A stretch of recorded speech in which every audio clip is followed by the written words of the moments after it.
It's not uncommon these days to see startups born out of a desire to do a little bit of good in the world. And the good news is that businesses motivated by a social mission have a real appeal to both customers who like the idea of putting their money to good use and investors who love the kind of focus and passion that comes from a founder on a mission. But balance is key. So how do founders keep their startups profitable while being true to the heart of their social mission? Today, we'll find out as we talk to Davis Smith, founder of Cotopaxi, and investor Dalton Wright, as we bring you both sides of A Perfect Pitch.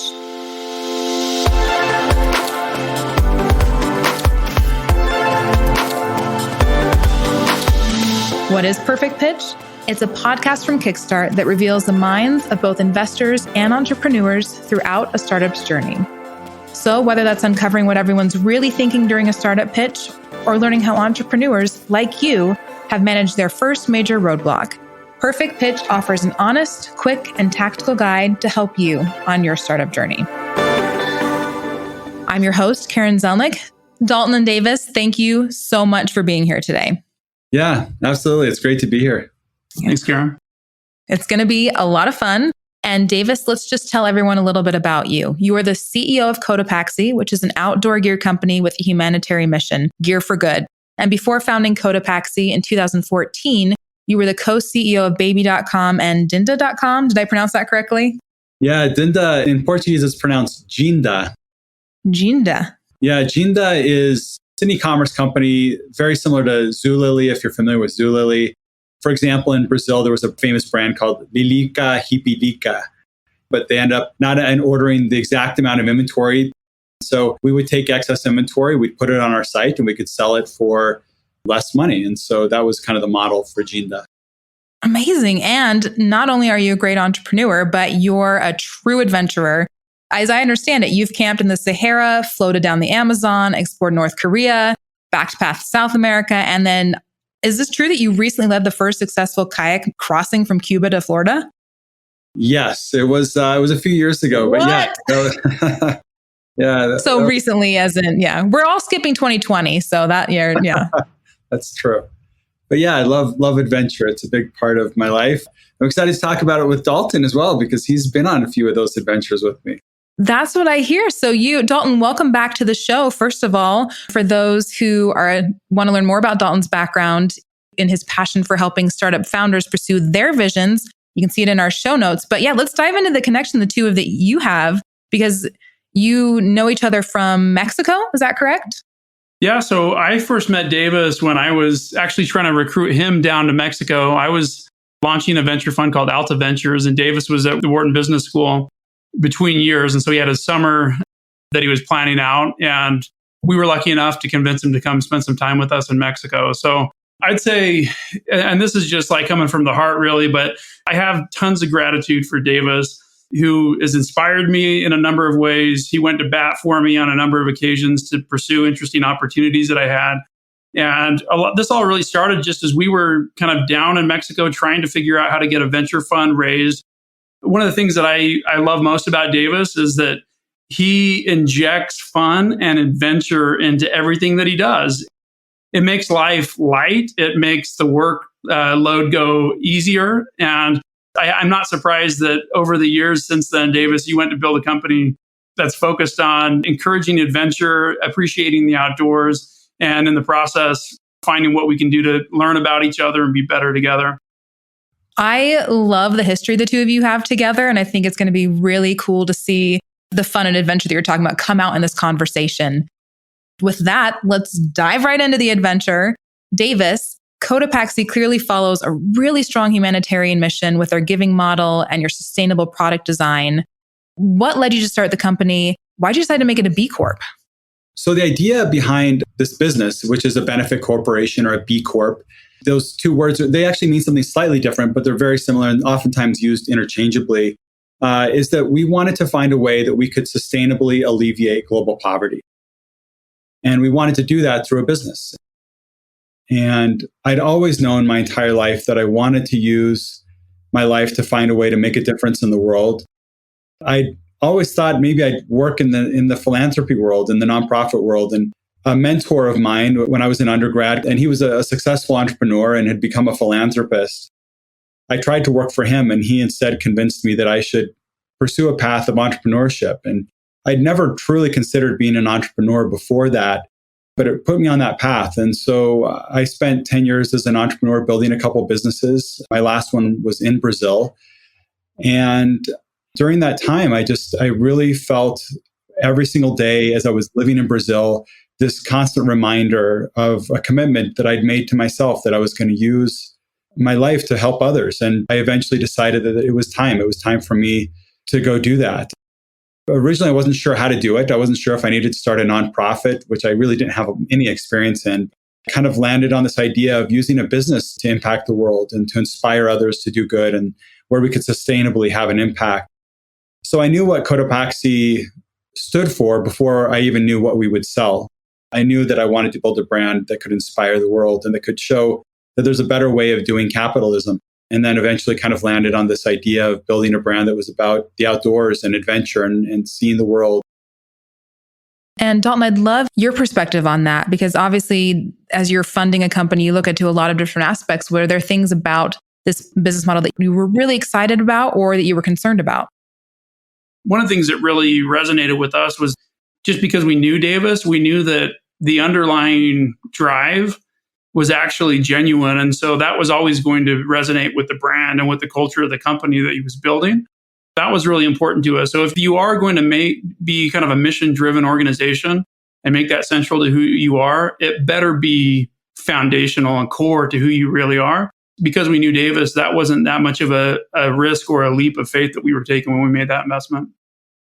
And speaking of leaps of faith, Davis, was it a leap of faith for you to take funding from venture capitalists who often maybe their mission might not align with yours all the time? They might be a little bit more focused on profits and things that don't align with your mission?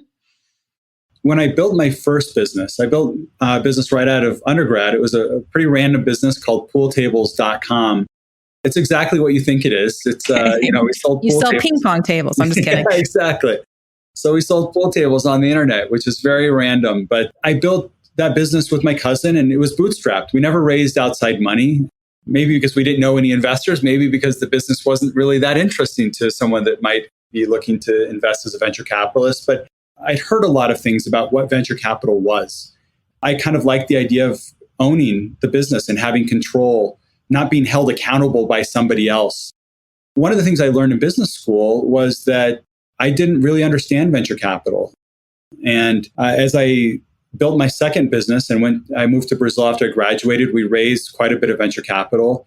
And what I found was that there were some real advantages to it. I loved having a partner or having a group of partners that could help me think through the business in a different way, that would challenge me on how I was thinking about it. And it didn't mean I didn't have control of my business. I still made the decisions.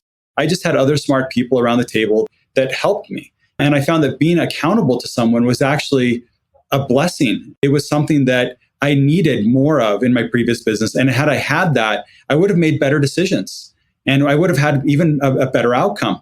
And so when I was starting Cotopaxi, it was not a difficult decision for me. I knew how I'd done two businesses. I'd done them, one bootstrapped, one with venture money. I wanted to build a business with venture money. I wanted other smart people backing me. I wanted other smart people around the table. I wanted to be held accountable as a CEO.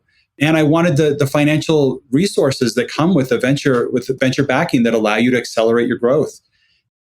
I have a question for you, Davis. When I think about a challenge that a CEO might be facing when trying to satisfy the different demands of stakeholders, I'm curious, like if you've developed any type of frameworks to make decisions when you're making resource constrained decisions. And with the resources that you always have an option of using some of those resources to pursue more of the social impact side of your business. You also could invest in growth. You can invest in hiring. There are any number of things that you could use your resources for. And you have investors, you're saying, but we also need to grow faster. And so I'm just, I'd love to get your thoughts on, are there trade-offs as a CEO when you're trying to navigate some of those things? Or is it the case that because of the business that you're in, where you're building a brand that has a lot of affinity around this type of activity, that there is no trade-off? I mean, it feels like there has to be a trade-off at some point, but how do you manage that as the CEO? This is a good question. And I've certainly struggled with that balance sometimes.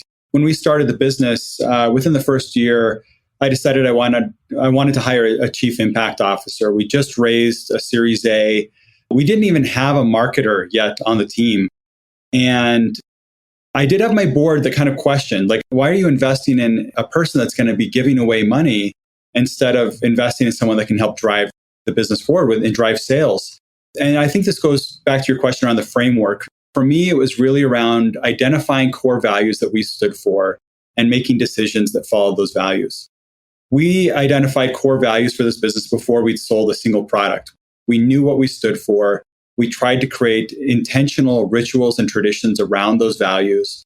And I knew that if we didn't build an impact strategy that would scale with us, that we would have nothing.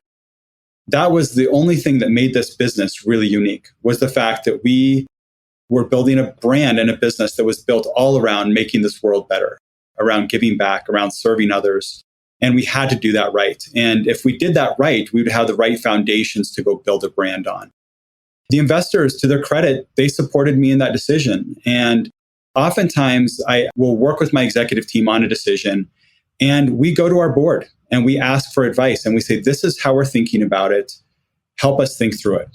And we've made changes in the way we've thought about things. But our board has been a great resource for us as we've made big decisions, especially as you're trying to balance where to invest resources. And that's one of the biggest advantages that you have with a board. And I think whether you've raised venture capital or not, you should have a board. I wish I would have had a board with my first business. And I could have given a few really smart people a tiny bit of equity, and they would have been willing to jump on and help think through big decisions. We just didn't have that. I think that's an important part of building a business, is having that infrastructure around you to help you make better decisions. That support system.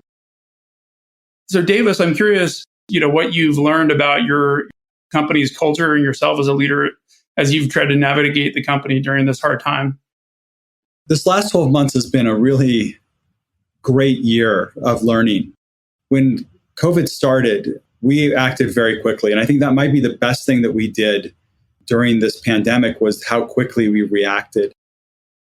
On March 13th, which was a Friday, we closed down our office. And March 14th, we closed our retail stores. And so we lost about half of our revenue overnight. Our Questable events, these 24-hour venture races that we hold, were shut down, were closed. Our wholesale partners, REI and all these other retail partners, closed. And we sell a meaningful amount of product to other businesses holding events, conferences, giving swag to their teams. All that stuff got turned off. So it was a terrifying moment. So Monday, the 16th, I held an emergency all-hands meeting with our team. And I told them that I was nervous.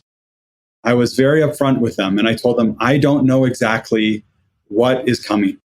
But I told them what we did know. I shared some information that I had gotten from Goldman Sachs that they'd done over that weekend. They'd reported to a bunch of industry and business leaders around what they saw so far. I reported to our team the impact that we'd seen in the previous week to our sales. And then I promised them a few things. I promised my team that I would be honest with them and I'd be transparent and that I wouldn't be afraid to make hard decisions. I then asked the entire team if they would join me in giving up 10% of their pay. We actually had the executive team give up more pay. But I said, this will buy us time to help us make the best decisions and impact as few people as possible. And our entire team said, absolutely. We had a few people on our team that came to us and actually said, I'm willing to give up half my salary. I believe in what we're building and I want to make sure that we succeed. Then we immediately just started taking action. We rallied the whole team to come up with ideas. We brainstormed 100 ideas as a team around ways that we could cut costs, ways that we could have social impact in our community and give back during this time when others needed it more than ever, and around ways that we could drive revenue and build our brand.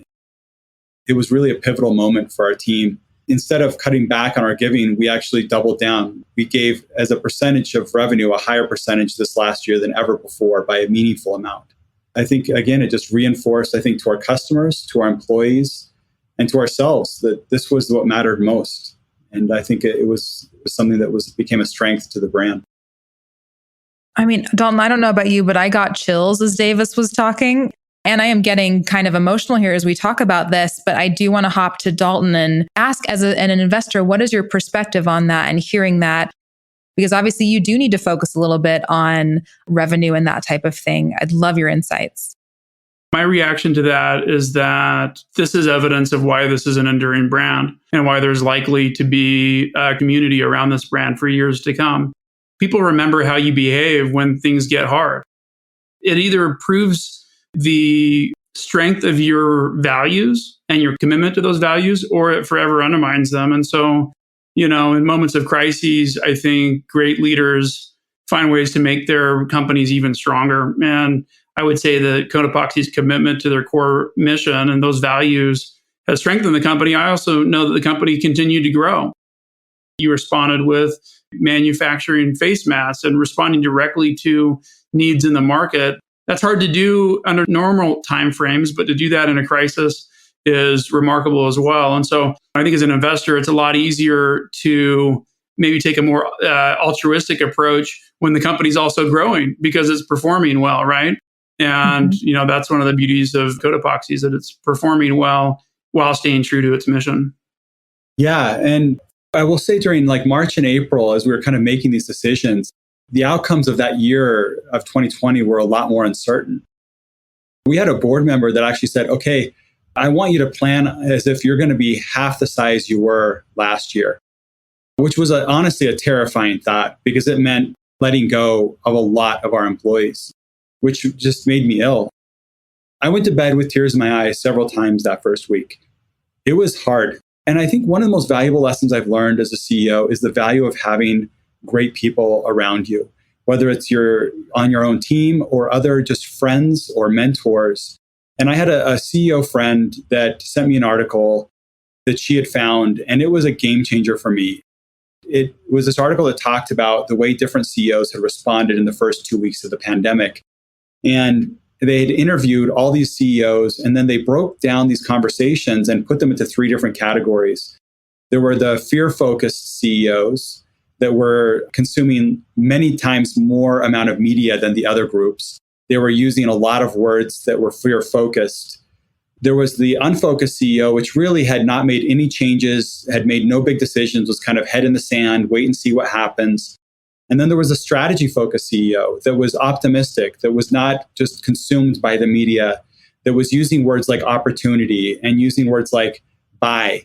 And when I read that article, I saw some of myself in the fear-focused CEO, and I saw some of myself in the strategy-focused CEO. But what I decided was I did not want to be that fear-focused CEO. And I sent the article to my entire team, and I challenged all of them to ask themselves if they were being fear-focused, unfocused, or strategy-focused as an associate, as a manager, as a director or VP. And we made a decision as a team that we were going to be strategy-focused. And again, it was one of those pivotal moments, I think, as a leader where we rallied together around the right things. And sometimes you have to put your fear aside, but you have to have the discipline to tell your team, this has been a challenging day, or this has been a challenging week, but we're going to put those things aside for 30 minutes as we talk about something that matters more. How are we going to execute on XYZ? That's certainly what we did during this last year. Talking about masks, this was one of the big reasons we started the mask program. As we looked around the world and we said, masks are important, but the people that are getting masks are the people that can afford them. And so we thought, how could we donate masks? And we thought, well, if we made masks and we donated a mask for every mask that we sold, that would work. And we'd had customers reaching out to us saying, will you make a mask? We would wear the mask. We love your brand and what it stands for. And so we've sold somewhere around 1 million masks. It's been obviously a game changer for our business, but also something that allowed us to have an impact in an area that we were really passionate about. I was furiously writing notes as you were talking about that. I think there are so many good leadership takeaways from that. I love your willingness to say, hey, I don't know. We're not going to lean into the fear. We're going to create space for it so you can feel it, but then we're also going to move forward. So thank you for sharing that. And Dalton, I would love your perspective as an investor and what leadership traits you saw come out in Davis during this time. I think a couple that Davis just highlighted was that he was proactive in responding to the situations and didn't wait for the situation to unfold. You never have as much information as you wish you had in the startup world when you're making decisions. And so you have to be able to make decisions with the right amount of information and in the time frame to actually have those decisions, make the impact that you hope for. So I think the fact that Davis was able to, proactively address burn rate questions. I just think we've touched on this, but the job of the CEO and the founder, the visionary, is to provide that constant, steady direction of where the company needs to go, what true north is, and does the founder embody the values of the company, and do they stick to those when the world is on fire? That's such a confidence builder for teams to know that the CEO is being transparent. So they're not spinning and managing me. They're inviting me to be part of this process. And we know where we're going because this is a 5, 10, 20-year mission that we're on. And at any point in time, there will be the vicissitudes of politics and occasionally a once-in-a-lifetime pandemic. But if you know where you're going as a company and the leader's the one that is the keeper of that vision, I think it allows the entire team to actually get stronger as they respond to adversity together. Dalton, I completely agree. I think there have been so many wonderful takeaways, especially about leadership during this conversation. And that article that Davis mentioned, we'll get the link to that and put that in our show notes. Davis, I have one final question for you, and that's what's one of the most effective practices you've implemented in your work and personal life that's had a great impact on your success? If I could, I'd maybe say two things. The first is that I found if you have purpose and a clear mission behind everything that you do, and you build your life around those things, then you have more success and you're happier. The second thing I would say is constantly be willing to learn. One of the best decisions I've made in the last year or in the last 18 months was hiring a CEO coach. I wish I would have done that 10 years ago. It has been transformational for me as an individual, just personally, and as a leader. And so surrounding yourself by people that can push you, that can drive you, looking for opportunities to learn and to stretch yourself and grow as a CEO. And every single year, being willing to rehire yourself as CEO and saying, what does the business need out of me this year that it didn't need last year? And what can I do better as a CEO? And so those are probably the two things that I'm a big believer in, and have probably really shaped the way I lead. Davis, thank you so much. Dalton, also thank you for being part of this conversation. I thought it was so enriching, so inspiring. And I love, Davis, what you just said about surrounding yourself with people who push you and drive you.